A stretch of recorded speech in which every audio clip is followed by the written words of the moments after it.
মহসিন নাকভির আইডিয়ায় ক্রিকেটে kite diplomacy, সেটা দিয়েই সব সংকটের অবসান হয়ে গেল। যে যার মতো মার্কেট থেকে লাভ তুলে নিল।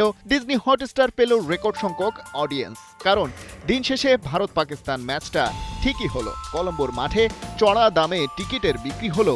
বৃষ্টির জুজু ছিল, কিন্তু ম্যাচ নিয়ে বাড়তি উন্মাদনায় তাও যেন কোথায় হারিয়ে গেল। সবই হলো ঠিকঠাক, শুধু বাংলাদেশ খেলতে পারল না এই বিশ্বকাপটা।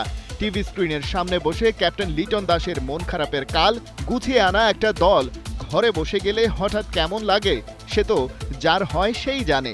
ভারত পাকিস্তান ম্যাচ শেষের পর আফসোসও বাড়ে। টিম ইন্ডিয়ার সামনে দাঁড়াতেই পারল না পাকিস্তান। ওই জায়গায় বাংলাদেশ থাকলে নিশ্চয়ই লড়াইটা হতো আরো বেশি সাপে নেউলে। এখন তো মনে হয় এই সাবকন্টিনেন্টে ভারত আর বাংলাদেশের খেলা ইচ্ছে বেশি প্রাণবন্ত। তো সুতরাং আমারও এটা মনে হয় যে এখন ভারত পাকিস্তান ম্যাচের থেকে ভারত বাংলাদেশ ম্যাচের দিকে মানুষের নজর থাকে বেশি, যাতে ওটা এই বিশ্বকাপে এটা মিস হচ্ছে। তারপরে আমি মনে করি যে ওই খেলার ফোকাসটা এখন বাংলাদেশের ফোকাসটা বেশি। এসব ভেবে ভেবেই কাটছে দিন, আবার কাটছে না। তবে ক্রিকেটের ব্যস্ততা চলছেই, থেমে নেই হোম অফ ক্রিকেট। টি-20 বিশ্বকাপের আগে ওই ফরম্যাটের খেলার ব্যস্ততাই বেশি ছিল।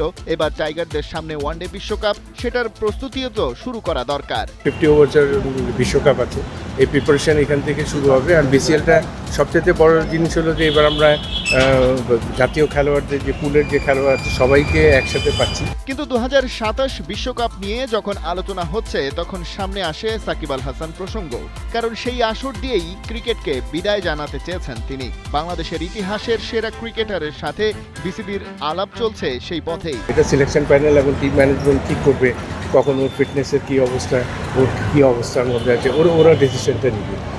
তো সুতরাং আগে তো ডোমেস্টিক খেলতে পারবে কিনা, কোথায় কী অবস্থান আছে, এগুলো সিলেকশন প্যানেলের ম্যানেজমেন্ট ডিসিশন নিয়ে ওটা চিন্তা ভাবনা শুরু। নিজের জন্মভূমিতে এসে আন্তর্জাতিক ক্রিকেটকে বিদায় জানানোর ইচ্ছা সাকিবের শুরু থেকেই, কিন্তু সেটা সম্ভব হয়নি নিজের রাজনৈতিক পরিচয়ের কারণে। সেই পরিচয় তিনি ত্যাগও করেননি বটে, তবে একজন ক্রিকেটার সাকিব আল হাসানের প্রতি জাতীয় নির্বাচনে জয় পাওয়া বিএনপি নেতাকর্মীদের অনেকটাই নমনীয় মনে হচ্ছে। খালিদ জামিল, ৭১।